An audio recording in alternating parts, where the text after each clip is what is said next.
ನಮಸ್ಕಾರ, ನಾನು ಪ್ರವೀಣ್. ಕರ್ನಾಟಕ ಸುಗಮ ಸಂಗೀತ ಪರಿಷತ್ತಿನ ವತಿಯಿಂದ 19ನೇ ಗೀತೋತ್ಸವವನ್ನು ಆಗಸ್ಟ್ 2 ಮತ್ತು 3ನೇ ತಾರೀಕು ಮೈಸೂರಿನಲ್ಲಿ ಆಯೋಜಿಸಲಾಗಿದೆ. ನಗರ ಶ್ರೀನಿವಾಸ ಉಡುಪ ಅವರ ಒಂದು ಸಮ್ಮೇಳನ ಅಧ್ಯಕ್ಷತೆಯಲ್ಲಿ ಈ ಒಂದು ಸಂಭ್ರಮ ಆಚರಿಸಲ್ಪಡ್ತಿದೆ. ಈ ಕಾರ್ಯಕ್ರಮಕ್ಕೆ ಕರ್ನಾಟಕದ ಎಲ್ಲ ಭಾಗಗಳಿಂದ, ಎಲ್ಲ ಜಿಲ್ಲೆಗಳಿಂದ ಹಲವಾರು ಕಲಾವಿದರು ಭಾಗವಹಿಸುತ್ತಿದ್ದಾರೆ ಮತ್ತು ವಿಶೇಷವಾಗಿ ಇದರಲ್ಲಿ ವೈವಿಧ್ಯಮಯ ಪ್ರಸ್ತುತಿಗಳನ್ನು ನಾವು ಪ್ರಸ್ತುತಪಡಿಸ್ತಾ ಇದ್ದೀವಿ. ಕವಿಯ ನೋಡಿ ಕವಿತೆ ಕೇಳಿ 2 ದಿನ ನಮ್ಮೊಂದಿಗೆ ಕವಿಗಳು ಇದರಲ್ಲಿ ಭಾಗವಹಿಸಲಿದ್ದಾರೆ. ಕವಿ ಚಿತ್ರಗೀತೆಗಳು, ನಮ್ಮ ಕನ್ನಡದ ಸುಪ್ರಸಿದ್ಧ ಕವಿಗಳೆಲ್ಲರೂ ಚಲನಚಿತ್ರಕ್ಕೆ ಬರೆದಂಥ ಗೀತೆಗಳ ಒಂದು ಪ್ರಸ್ತುತಿ ಇರುತ್ತೆ.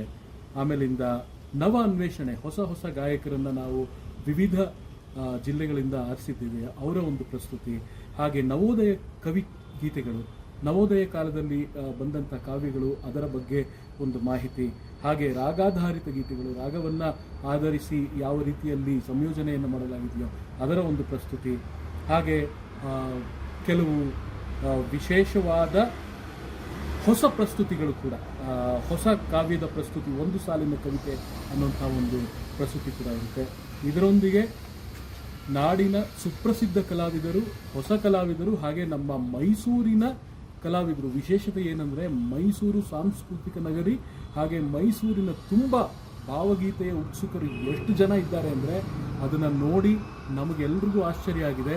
ಅಲ್ಲಿರುವಂಥ ವಾದ್ಯ ಕಲಾವಿದರಾಗಿರ್ಬೋದು, ಅಲ್ಲಿರುವಂಥ ಸಿಂಗರ್ಸ್ ಆಗಿರ್ಬೋದು, ಅವರೆಲ್ಲರೂ ಅತ್ಯಂತ ಉತ್ಸುಕರಾಗಿ ಈಗಾಗಲೇ 1 ವಾರದಿಂದ ವಿಶೇಷವಾದ ಪ್ರಚಾರಗಳನ್ನು ಕೈಗೊಳ್ತಿದ್ದಾರೆ. ಅವರು ಬಹಳ ಉತ್ಸುಕರಾಗಿದ್ದಾರೆ. ಅವರೊಂದಿಗೆ ನಾವೆಲ್ಲರೂ ಉತ್ಸುಕರಾಗಿದ್ದೇವೆ. ತಾವು ಕೂಡ ಬನ್ನಿ, ಕಲಾಮಂದಿರದಲ್ಲಿ 2 ದಿನಗಳ ಕಾಲ ನಮ್ಮೊಂದಿಗೆ ಕಾಲ ಕಳೆಯಿರಿ. ಒಂದು ಯಶಸ್ವಿಯಾದ ಸಮ್ಮೇಳನವನ್ನು, ನಾವು ಭಾವಗೀತೆಯ ಹಬ್ಬವನ್ನು ಆಚರಿಸೋಣ. ನಮಸ್ಕಾರ.